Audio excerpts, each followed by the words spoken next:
I welcome you back to Dr. Ray's class. We have a problem here on gravity. Let's see how we can simply get the right solution to this problem.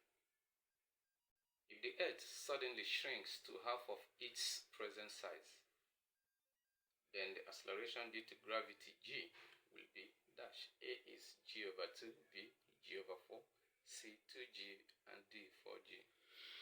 Now, I warn you early, guys. This question is a bit tricky because of the English. You need to understand, what did they say that got shrunk? Did they mention the mass or the size or both of them? It's easy for somebody to misinterpret it and you get a wrong answer, and most times that wrong answer will be among the options. But it's easy for us to handle this. We are going to start with the fact that weight, which is the force of attraction of a celestial object on an object of mass, is given as mg. So if the celestial object is the Earth, whose acceleration due to gravity is g, is pulling an object of mass m to its surface, this is the weight which is pulling it. And we know that gravitational force between the Earth of mass me and an object of mass m, which is this same object, is given by this expression. Now, me is mass of the Earth, re is radius of the Earth, because the Earth is pulling the object towards its center. So to the surface, this is what you get. And this force and this weight are the same. So this is where the idea is coming from. This is supposed to be the same as this.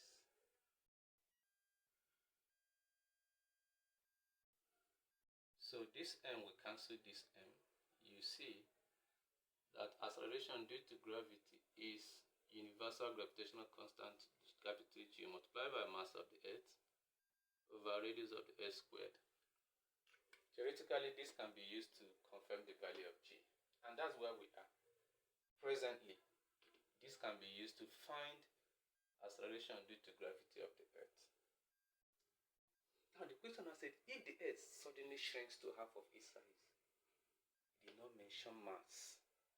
So it is just the size. It means the radius of the Earth will change. So when the Earth shrinks to half its size, it means the new radius of the Earth, RE2, is going to become the original radius divided by 2. It will not affect the mass because the question didn't mention mass. From here, the new gravity, G2, is what we are looking for. So if this happens, from this same formula, G equal to this, the new G, G2, is going to be capital G, which is a universal constant, it doesn't matter where, it remains the same.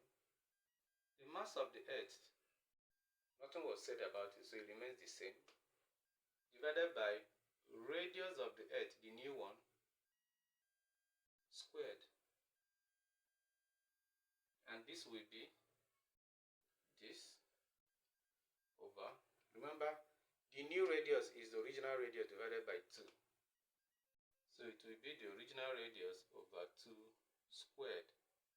So this will give us this over RE squared over 4. RE squared is RE squared, 2 squared is 4. What does that tell us? G2 is, for those who may not be so good at doing this change of subject, I'm going to do it this way, divided by RE squared over 4, or this is over 1. So we'll have GME over 1. Change this divide to times, you invert this, 4 over RE squared. So it means the new gravity is 4GME over RE squared. Now guys, when you look at this, there is something that is common. This universal constant G is the same thing as it is in that one. So what we're going to do now is we make that G subject of the formula. There are different ways it can be done, but this is the one I want to use here. You see that from G equal to GME over RE squared, this capital G made change of subject becomes G RE squared over ME. Now from this last equation, G2 equal to 4 GME over RE squared, making the same capital G subject of the formula, we have G2 RE squared over 4ME.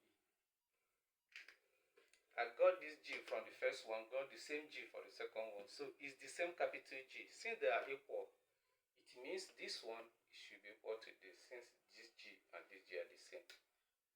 What does that mean? G RE squared over ME, this one, must be the same as this one. G2 RE squared over 4ME. Is there anything that can cancel? Yes, RE squared, RE squared. ME, ME. They will cancel. What I have here, G over 1 is equal to G2 over 4. So we want to make G2 the subject of the formula with respect to G.